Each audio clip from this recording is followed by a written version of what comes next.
정교유착 의혹으로 구속된 통일교 한학자 총재와 권성동 의원의 구속적 부심 심리가 열립니다. 정치권과 종교계를 뒤흔드는 통일교 게이트, 국민의 관심이 집중되고 있습니다. 그렇다면 여러분, 이런 의문이 들지 않으십니까? 왜 통일교는 기독교 안에서 이단이라고 불릴까요?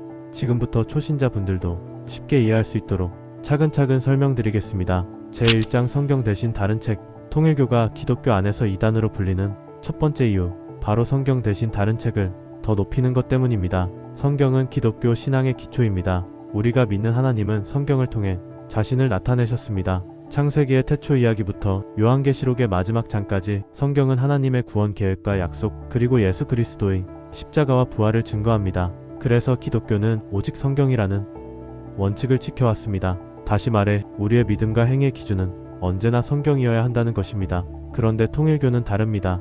통일교는 성경보다도 원리강론이라는 책을 더 중요하게 여깁니다. 이 책은 문선명이라는 사람이 쓴 글인데 통일교 신자들은 성경을 읽을 때도 이 원리강론의 해석을 통하지 않고는 이해할 수 없다고 말합니다. 결국 성경보다 인간이 만든 책을 더 높이고 있는 것이지요. 여러분, 이것은 단순한 차이점이 아니라 심각한 문제입니다. 왜냐하면 성경은 하나님의 말씀이고 인간이 함부로 보충하거나 수정할 수 없는 절대 기준이기 때문입니다. 그런데 통일교는 원리강론을 통해 성경 말씀을 재해석하고 때로는 성경을 무시하는 가르침을 전합니다. 예를 들어볼까요? 성경은 예수님이 하나님의 아들이시며 우리를 구원하기 위해 이 땅에 오셨다고 분명히 말합니다. 그런데 원리강론에서는 예수님의 사역이 미완성이라고 합니다. 성경과는 정반대의 해석을 내놓는 것입니다. 이것이 바로 성경 대신 다른 책을 더 믿는 모습입니다.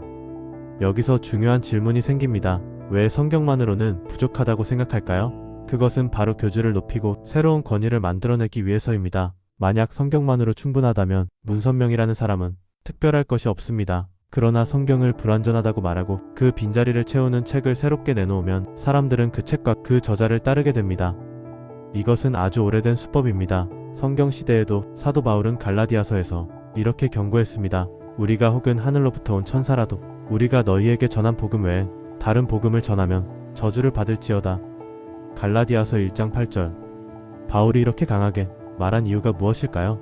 바로 성경 외에 다른 복음, 다른 책, 다른 가르침이 들어올 수 있기 때문입니다. 통일교의 경우가 바로 그렇습니다. 성경보다 원리강론을 더 높이며 결국 성경을 왜곡하는 결과를 낳습니다. 이것은 단순한 오해가 아니라 믿음의 근본을 무너뜨리는 행위입니다. 예를 들어 우리가 사용하는 내비게이션을 떠올려보세요.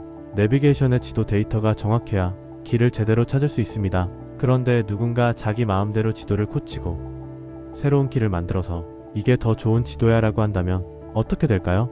결국 엉뚱한 길로 가서 길을 잃게 됩니다. 성경은 하나님이 주신 완전한 지도입니다. 그런데 원리강론은 사람이 자기 생각대로 그린 지도일 뿐입니다. 당연히 길을 잃을 수밖에 없는 것이죠. 성경은 우리에게 이렇게 말합니다. 모든 성경은 하나님의 감동으로 된 것으로 교훈과 책망과 바르게 함과 의로 교육하기에 유익하니.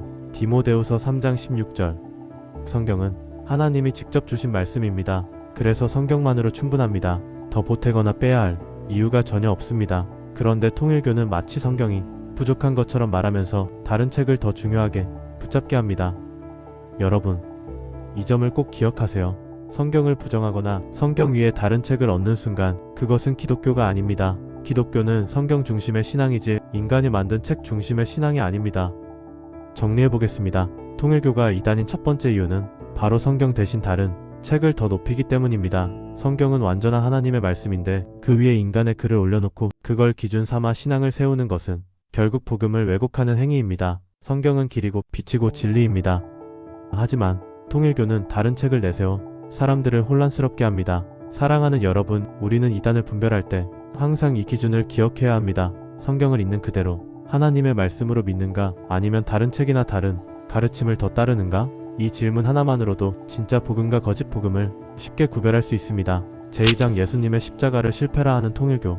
통일교가 이단인 두 번째 이유는 바로 예수님의 십자가 사건을 실패라고 보는 것입니다. 이것은 기독교 신앙의 가장 중심을 흔드는 심각한 문제입니다. 성경은 분명히 가르칩니다. 예수님께서 이 땅에 오신 이유는 단 하나, 우리 죄를 대신 지고 십자가에서 죽으시기 위해서였습니다. 요한복음 3장 16절은 이렇게 말하지요.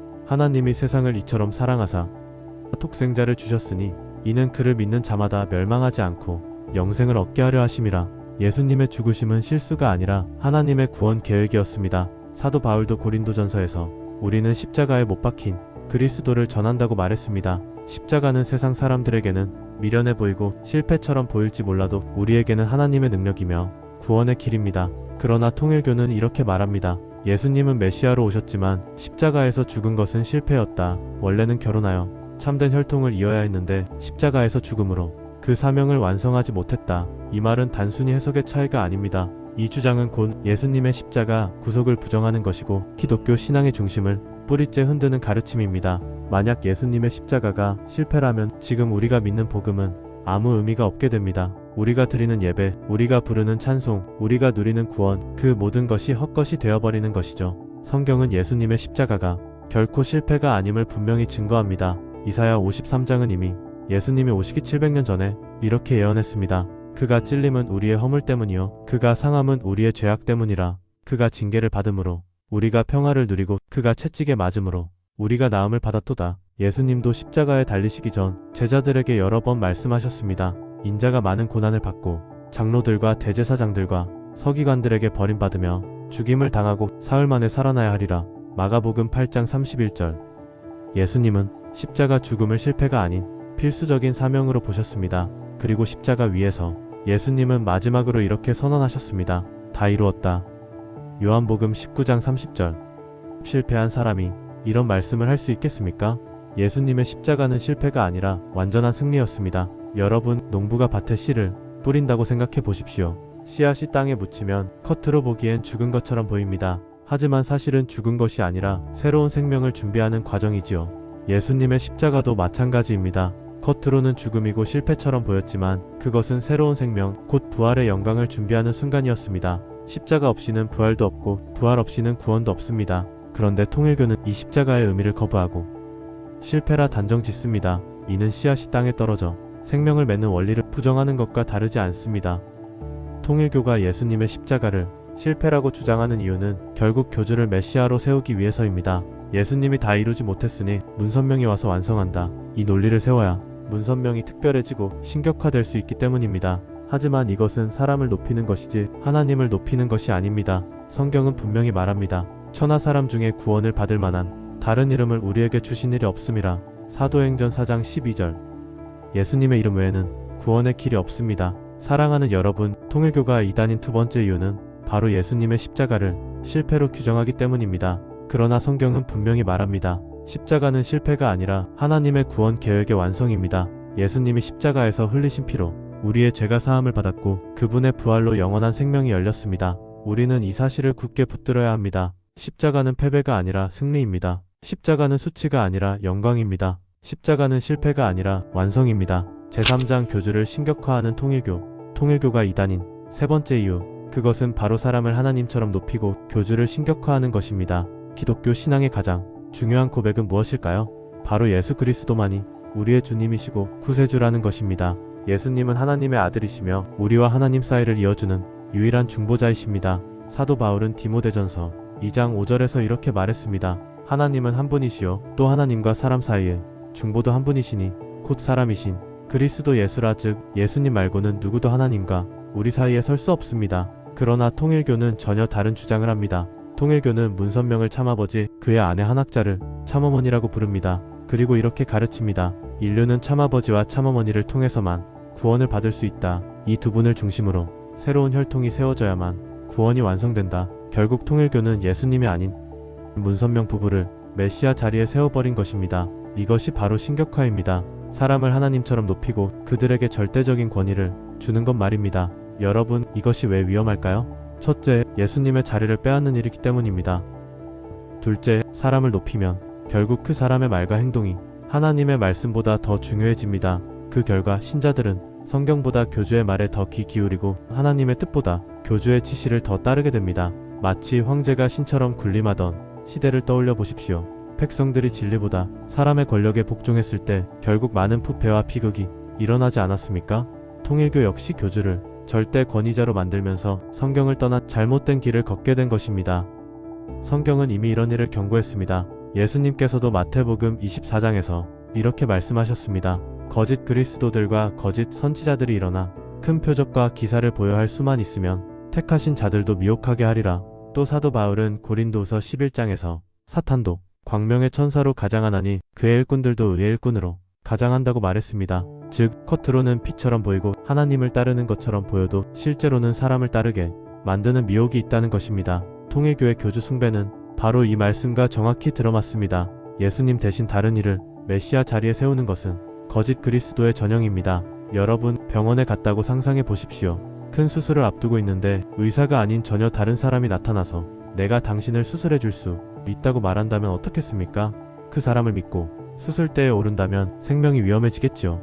구원도 마찬가지입니다. 우리를 구원할 수 있는 의사는 오직 예수님뿐입니다. 그런데 통일교는 자칭 의사를 내세워 이 사람만 믿으면 산다라고 속입니다. 결국 잘못된 믿음으로 사람들의 영혼을 병들게 만드는 것입니다. 통일교 안에서는 교주와 그 가정이 절대 권위를 가집니다. 신자들은 교주의 말에 무조건 복종해야 하고 교주를 비판하는 것은 곧 하나님을 거역하는 것과 같다고 배웁니다. 이런 구조 속에서 교주는 정치, 경제, 심지어 가정생활까지 깊이 개입하며 영향력을 행사합니다. 여러분, 이것은 복음이 아닙니다. 기독교의 지도자는 언제나 예수님께로 시선을 돌리게 하는 사람이어야 합니다. 사람을 자기에게 묶어두는 지도자는 결코 하나님의 사람이 아닙니다. 사랑하는 여러분, 통일교가 이단인 세 번째 이유는 바로 교주를 신격화했기 때문입니다.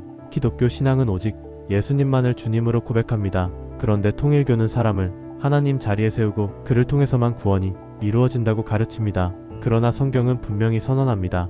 나는 길이요 진리요 생명이니 나로 말미암지 않고는 아버지께로 올 자가 없느니라. 요한복음 14장 6절.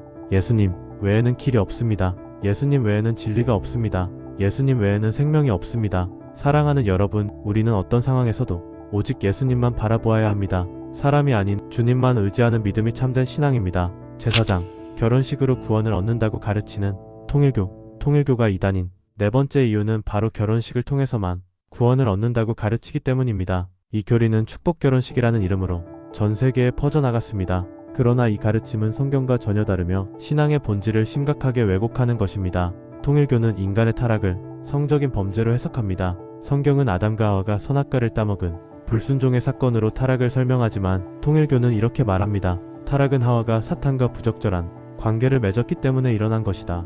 그래서 이들은 인간이 원죄에서 벗어나려면 잘못된 혈통을 끊고 새로운 혈통으로 다시 태어나야 한다고 주장합니다. 그 방법이 바로 축복 결혼식입니다. 통일교에서는 교주의 주관 아래 수천 쌍, 때로는 수만 쌍이 한 자리에 모여 집단 결혼식을 합니다. 그리고 이렇게 가르치지요.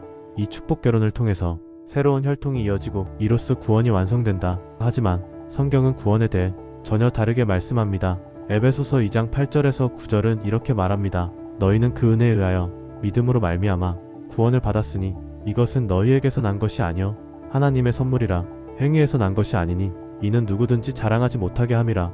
구원은 인간의 의식이나 결혼을 통해 주어지지 않습니다. 오직 하나님의 은혜로 예수 그리스도를 믿음으로 주어집니다. 만약 결혼이라는 의식을 통해 구원이 이루어진다고 가르친다면 그것은 구원을 사람의 노력에 두는 것이고 십자가의 은혜를 무효화하는 것입니다. 첫째, 구원의 근거를 잘못 두고 있습니다. 성경은 구원의 뿌리를 십자가에 둡니다. 하지만 통일교는 구원의 뿌리를 혈통의 변화에 둡니다. 둘째, 구원을 믿음이 아닌 행위로 바꾸어 버렸습니다. 믿음으로 얻는 은혜의 선물을 의식과 제도로 대체한 것입니다. 셋째, 결국 교주와 교단에 절대적으로 의존하게 만듭니다. 왜냐하면 축복 결혼식은 반드시 통일교 교주가 주관해야 효력이 있다고 가르치기 때문입니다. 이로써 신자들은 성경보다 교주의 권위를 더 따르게 됩니다. 성경은 분명히 말합니다. 누구든지 그리스도 안에 있으면 새로운 피조물이라. 이전 것은 지나갔으니 보라 새 것이 되었도다. 고린도후서 5장 17절. 새로운 피조물은 결혼을 통해서가 아니라 그리스도 안에 있을 때 이루어집니다. 또 요한복음 1장 12절은 이렇게 말합니다.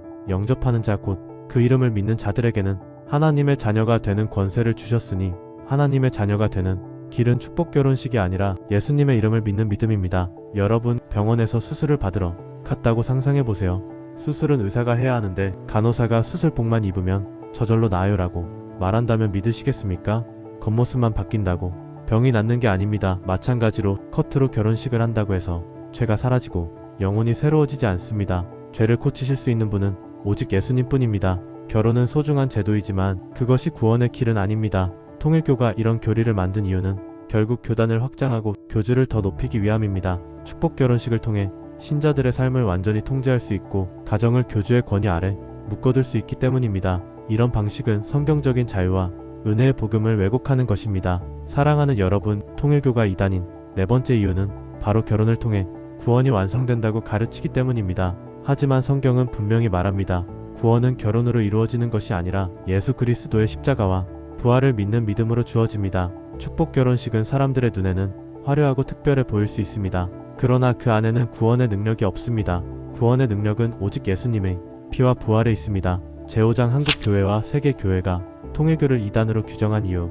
통일교가 이단으로 규정된 마지막 이유는 바로 전 세계교회와 한국교단들이 공식적으로 판단을 내렸기 때문입니다. 단순히 개인의 주장이나 일부 사람의 의견이 아닙니다. 정통 교회가 함께 모여서 성경을 기준으로 확인한 결과 통일교는 이단이라는 결론을 내린 것입니다. 먼저 한국교회의 역사 속에서 살펴보겠습니다. 대한예수교 장로회, 기독교 대한감리회, 기독교 대한성결교회, 순복음교단 등 주요 교단들은 여러 차례 공식 총회를 통해 통일교를 이단으로 규정했습니다. 예를 들어 장로교 합동총회는 이미 1960년대부터 통일교의 교리를 연구한 후 성경에 어긋나는 가르침이라고 보고 교류를 금지했습니다. 감리교와 성결교 역시 같은 결정을 내렸습니다. 즉, 교단 차원에서 오랜 시간 연구하고 심의한 끝에 통일교는 기독교가 아니다라고 공적으로 선언한 것입니다. 이것은 한국 교회만의 판단이 아닙니다. 세계교회협의회 WCC, 미국 교계, 유럽 교계 역시 통일교를 기독교로 인정하지 않습니다. 그 이유는 간단합니다. 통일교는 성경을 왜곡하고 예수님의 십자가를 부정하며 교주를 신격화하고 잘못된 구원관을 가르치기 때문입니다. 정통 교회는 공통적으로 이렇게 고백합니다. 우리는 오직 예수 그리스도의 십자가와 부활을 믿는다. 성경은 하나님의 완전한 말씀이다. 이 신앙 고백에서 벗어나는 순간 그것은 더 이상 기독교가 아닙니다. 여러분, 어떤 집단이 이단인지 아닌지를 판단할 때 개인이 혼자 판단하기는 쉽지 않습니다. 교리가 복잡하기도 하고 겉모습은 교회와 비슷하기 때문입니다. 이럴 때 우리는 교단과 교회의 공식 입장을 참고할 필요가 있습니다. 성경은 공동체의 지혜와 분별을 존중하라고 가르칩니다. 히브리서 13장 17절은 이렇게 말합니다. 너희를 인도하는 자들에게 순종하고 복종하라. 그들은 너희 영혼을 위하여 경성하기를 자신들이 회개할 자인 것 같이 하느니라.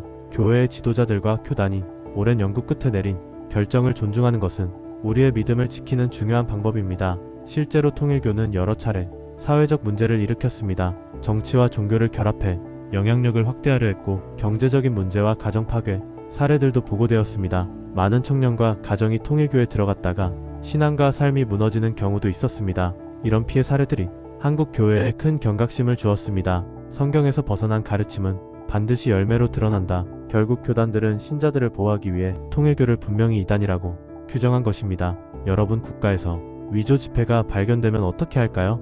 그냥 두지 않습니다. 정부와 은행이 함께 모여 연구하고 이 지폐는 위조다라고 공식 발표합니다. 그 이유는 사람들이 피해를 입지 않도록 보호하기 위해서입니다. 통일교를 이단으로 규정한 것도 마찬가지입니다. 교회와 교단이 연구하고 검토한 끝에 이것은 복음이 아니다라고 밝힌 것은 성도들을 보호하기 위한 조치입니다. 이것은 단순한 개인의 비판이 아니라 성경을 기준으로 한 공적 판단입니다. 우리는 이 판단을 존중하며 스스로도 분별해야 합니다. 통일교의 화려한 행사와 달콤한 말에 속지 말고 성경 말씀과 예수님만 붙들어야 합니다. 사랑하는 여러분, 이 말씀을 마음에 새기고 오직 성경과 예수 그리스도를 굳게 붙들기를 축복합니다. 십자가의 복음만이 우리의 구원이며 흔들리지 않는 진리입니다.